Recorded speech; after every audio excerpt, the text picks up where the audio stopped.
என்ன மச்சான், எங்களுக்கு எதுக்கு இதெல்லாம்?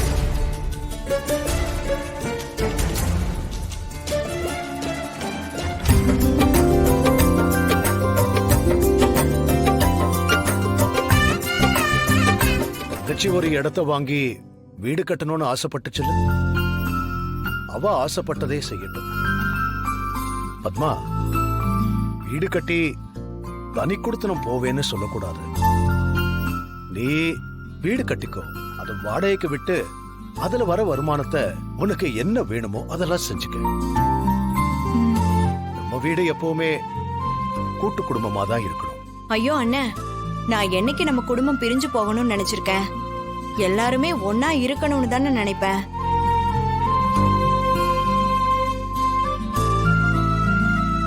ரொம்ப நன்றிங்க மச்சான்.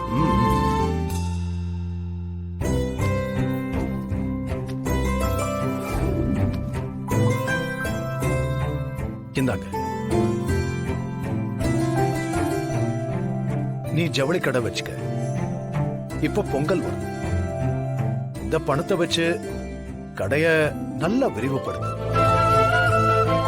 நம்ம இடம் ரெஜிஸ்டர் ஆனதும் உனக்கு எவ்வளோ தேவைன்னு சொல்லு, வேண்டியதா நான் தரேன். இப்ப இந்த பணத்தை வச்சுக்கிட்டு ஆரம்பி. ரொம்ப நன்றிங்க மாமா.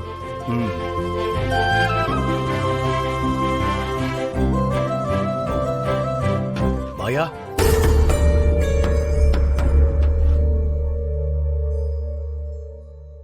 நீ கூட டான்ஸ் கிளாஸ் வைக்கணும்னு ஆசைப்பட்டல்ல?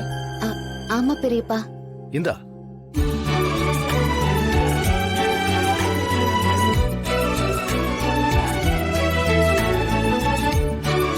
இந்த பணத்தை வச்சு நீ ஆசைப்பட்டத பெரிய அளவுல செய்.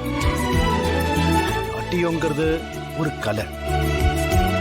அத பணம் சம்பாதிக்கிறதுக்கு மட்டும் பார்க்காம வசதி இல்லாத பிள்ளைகளுக்கும் உன்னோட கலைய அவங்களுக்கும் இலவசமா சொல்லிக் கொடு.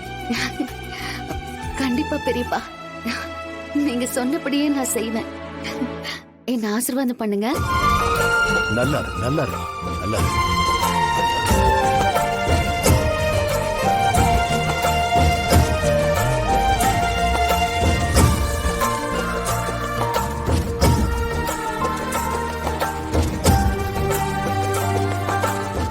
எனக்கு அத பாக்குறப்ப கிடைக்கிற சந்தோஷம் மட்டும் போதும். அதோட நல்ல காரியத்துக்காக கொடுக்கணும்னு நினைச்ச இடத்துல நீங்க ஒரு அபார்ட்மெண்ட் கட்டி வித்தாலே அத பாக்குற ரகுராமுக்கு வயிறு எரியும்ல. ஆனா அத பாக்குறப்போ எனக்கு குளு குளுன்னு இருக்கும். அது மட்டும் இல்ல, இடத்த வித்து கிடைக்கிற பணத்துல ரகுராம் அவங்க வீட்டுல இருக்கிற எல்லாருக்குமே பிரிச்சு கொடுக்க போறாரு. அவங்களும் ஏதோ பெரிய அளவுல பிசினஸ் பண்ண போறாங்களாம். அங்கேயும் நான் என் விளையாட்ட காட்டுவேன். இந்த ஊருக்கே முன்மாதிரியா கூட்டு குடும்பமா இருக்கிற அந்த ரகுராம் குடும்பத்தை பிரிச்சு சின்ன பின்னமாக்கணும். உங்களுக்கு உதவி பண்ணதுல என்னோட சுயநலமும் இருக்கு. சுயநலம் இருக்கிறவங்க தான் வாழ்க்கையில பெரிய அச்சீவ்மெண்ட்ஸ் எல்லாம் பண்ண முடியும். நான் இவ்வளவு உயரத்துல இருக்கிறதுக்கு காரணமே என்னோட சுயநலம் தான். என்னால பல பேர் பிழைக்கிறாங்கல்ல, அதுவும் பொது நலம் தானே. சவால் விட்ட ரகுராம ஜெயிக்க அவர் இடத்த வாங்கறதுக்கு ஐடியா கொடுத்த உங்களுக்கு ஒரு பரிசு தரப்போறேன். பரிசா? என்ன பரிசு? ரகுராம் கிட்ட 10 கோடி ரூபாய் மதிப்புள்ள அந்த இடத்த டபுள் மடங்கா கொடுத்து தானே வாங்குறேன்னு சொன்னேன். ஆனா மார்க்கெட் விலைக்கே இப்போ வாங்குறதுன்னு முடிவு பண்ணியாச்சு. சோ நான் சொன்ன ரேட் படி டபுள்ல பாதி போக மிச்சம் உள்ள பணத்தை அன்பளிப்பா உனக்கே கொடுக்க போறேன். பணம் முக்கியம் இல்ல மேடம். பெரியப்பா ஆளுக்கு 20 லட்சம் ரூபாய் கொடுப்பாருன்னு நான் நினைக்கவே இல்ல. அதுவும் உனக்கு கொடுத்த பணத்திலேயே எனக்கு டான்ஸ் ஸ்கூல் வச்சு கொடுன்னு சொல்லுவாருன்னு நினைச்சேன். ஆனா இவ்ளோ பெரிய தொகைய எனக்கும் கொடுத்திருக்காரு. மாமாவுக்கு தாராள மனசு. அவரு கொடுத்த வாக்க காப்பாத்திட்டாரு. நீ ஆசைப்பட்ட மாதிரி ஒரு டான்ஸ் ஸ்கூல் வச்சு பசங்களுக்கு சொல்லிக் கொடு. அதான உன்னோட லட்சியம்.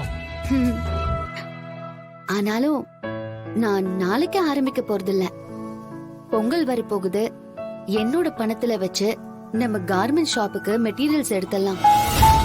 பொங்கல் ஃபெஸ்டிவலுக்கு ஒரு ரொட்டேஷன் பண்ணிட்டு அப்புறமா டான்ஸ் ஸ்கூல் ஆரம்பிச்சுக்கலாம். இத பாரு மாயா, பொங்கல் வியாபாரத்துக்கெல்லாம் இந்த பணம் பத்தவே பத்தாது. அதோட உனக்கு கொடுத்த பணத்தை என் பிசினஸ்க்கு எடுத்துக்கிட்டேன்னு மாமாக்கு தெரிஞ்சதுன்னா மாமா என்ன திட்ட மாட்டாரா?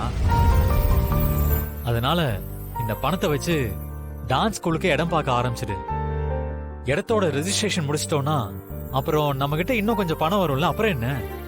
அப்படியா? ம், சீனு, எனக்கு ஒரு ஐடியா தோணுது. என்ன? டீலர் கிட்ட 20 லட்சத்தை அட்வான்ஸா கொடுத்து 60 லட்சத்துக்கு மெட்டீரியல்ஸ் கேட்போம். அப்புறம் பெரியப்பா பணம் கொடுத்ததும் செட்டில் பண்ணிடலாம். ஏன்னா நல்ல ட்ரெஸ் எல்லாம் மத்த கடைக்காரங்க எடுத்துட்டு போயிடுவாங்க. ஆமா ஆமா, முதல்ல இந்த 20 லட்ச ரூபாய் எடுத்துட்டு போய் நம்ம டீலரை பார்த்து பேசுவோம். சரி, ஓகே. வெறுமனே ஓகே சொன்னா போதுமா? வேற என்ன பண்ணணும்? உனக்கு ஒண்ணுமே தெரியாது பாரு. ஒன்னே ஒண்ணு.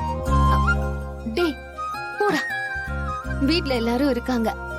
அதுக்கு என்ன, நான் போய் டோரை சாத்திட்டு வரேன். சீனு, பகல் நேரத்துல கதவை சாத்தினா என்ன நினைப்பாங்க? என்ன நினைப்பாங்க? புருஷன் முன்னாடி தனியா இருக்காங்கன்னு நினைப்பாங்க. நான் ஒத்துக்கவே மாட்டேன். யாராவது வந்துருவாங்க. எனக்கான கமிஷனை கொடுக்காம நான் உன்னை விட மாட்டேன். என்னடா நீ? பெரியப்பா எனக்கு தானே பணம் கொடுத்தாரு. என்னமோ நீ வாங்கி கொடுத்த மாதிரி கமிஷன்